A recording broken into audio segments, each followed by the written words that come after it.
I wish to thank you immensely for attending these 2024 annual meetings, and in particular for being here for this particular session, which is a debate or conversation with you heads of state and government about the issues of the transformation or the reforms of the global financial architecture, the African Development Bank, and of course, Africa's transformation.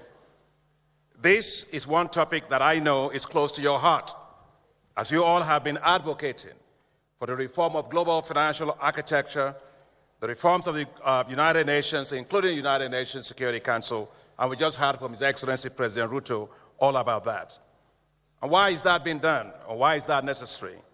That's to ensure that Africa's voice is heard, that Africa's priorities are in fact prioritized, that Africa's financial needs are appropriately considered, that there is equity, fairness, and justice in dealing with the most pressing challenge of our time, climate change. Clearly, the global financial architecture has a great role to play in mobilizing resources for development. Yet, it is not delivering enough for Africa in 5 ways. First, it is under-delivering on climate finance for Africa. Today, while Africa's climate finance needs are in the order of $277 billion annually, the global financial architecture delivers only $30 billion for Africa, a continent that contributes the least to climate change and which suffers disproportionately from its negative effects, as we have seen in several countries. Second, the global financial system is not delivering financing at scale needed for accelerated development to meet the SDGs. United Nations Secretary General Antonio Guterres has noted that the financing need now has moved from $2.5 trillion to $4 trillion annually. Africa alone will need $1.3 trillion. With SDGs, of course, due to lack of adequate financing, Africa will not be able to meet SDGs by 2030 under the current trajectory. Third, the COVID-19 pandemic showed the huge divergences in financing capacities to deal with global pandemics and its effects between developed countries and developing countries.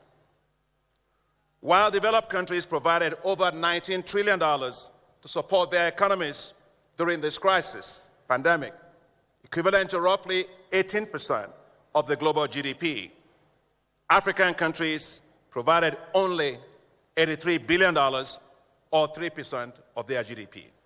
No wonder there is economic divergences between Africa and developed countries and even emerging market economies, because we heard something about COVID, that people have long COVID.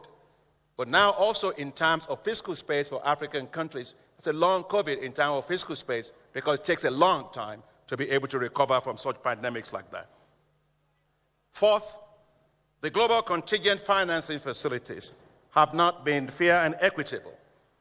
Take the case of the special drawing rights, as President Ruto has mentioned. Out of the $650 billion of Asia allocation, Africa got $33 billion, which is roughly 4.5%.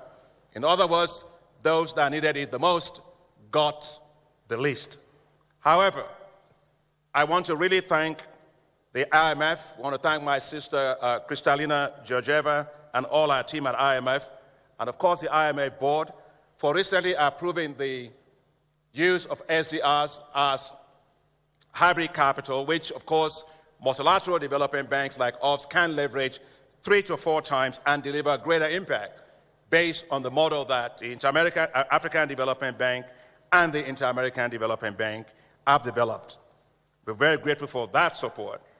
I also like to commend the IMF for providing a third seat for Africa at the board of IMF, as the chairman person of the African Union Commission mentioned the importance of having more space around the table for Africa, and we're grateful for that as well.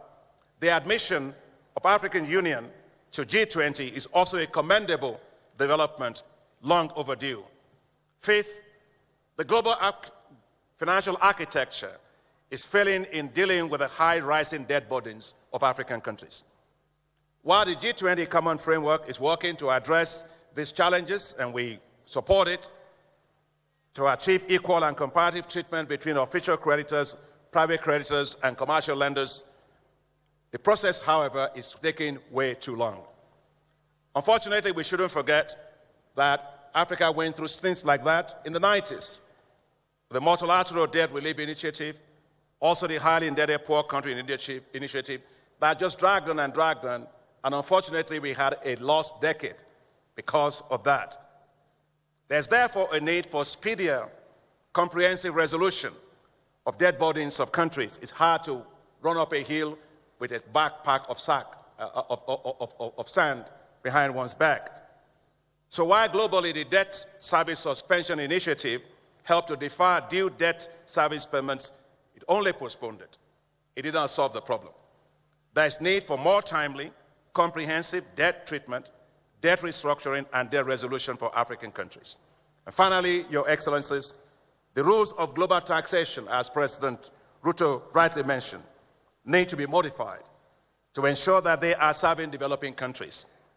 Cooperation across jurisdictional tax rules is needed to avoid Africa losing taxes to multinational corporations that do illicit capital flows. And sometimes I hear a lot about illicit capital flows. It's not just African countries. In fact, quite a lot of multinational corporations have more lawyers, they have more accountants, they have more people than the whole country has. And therefore, we have to make sure that the whole issue of profits, tax avoidance, and profit-based shifting is addressed. In my view, if you do business in Africa, you should pay taxes in Africa. Your Excellencies, we look forward to hearing your views and perspectives, especially what the African Development Bank and all of us can do in the reforms of the global financial architecture.